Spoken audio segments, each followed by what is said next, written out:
In uno scenario da 1001 notte si è svolta la serata nella Valle degli Dei. Arte, cultura, saperi e sapori. Un evento organizzato dal FAI e l'Ente Parco Archeologico che hanno voluto portare nel cuore della cultura agrigentina, ovvero l'incantevole Valle dei Templi, il progetto culturale di Felice Cavallaro della Strada degli Scrittori.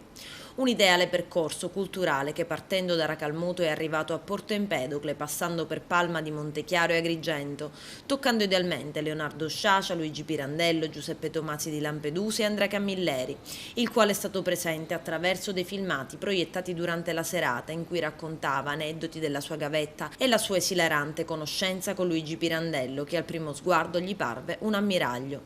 Sul palco grandi artisti ed eccellenti scrittori, tra questi Sebastiano Lo Monaco, Simonetta Agnello Orbi, che tra l'altro ha lanciato la proposta di nominare senatore ab honorem Andrea Camilleri, ed anche Gioacchino Lanza Tomasi.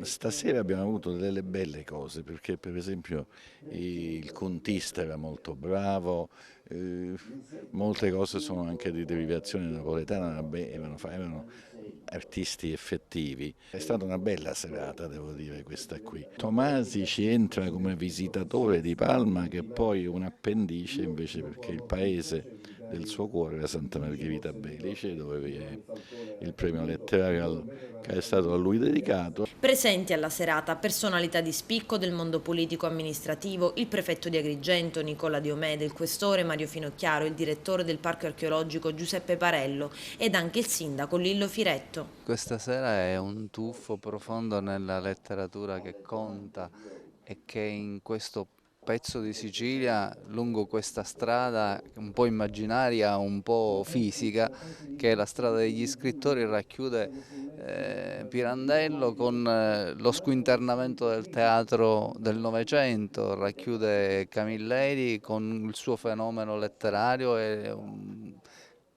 la possibilità che la letteratura che nasce ad Agrigento si può trasformare in un fenomeno davvero che oramai è diventato compulsivo. Non ha voluto mancare all'importante evento culturale anche il cardinale vescovo di Agrigento, Monsignor Francesco Montenegro. Sì, stasera stiamo facendo un viaggio, un volo alto, no?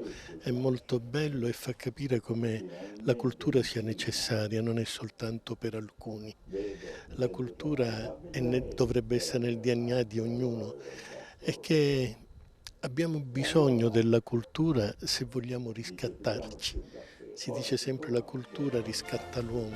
La serata ha avuto inizio con il celebre valzer del Gattopardo, scelto dal regista Luca Visconti per il suo celebre film del 1963 con Claudia Cardinale e Burt Lancaster, interpretato nella serata di ieri dal nostro Cristian Lozzito, già campione italiano di danza sportiva, e Roberta Carlisi. Ecco la performance.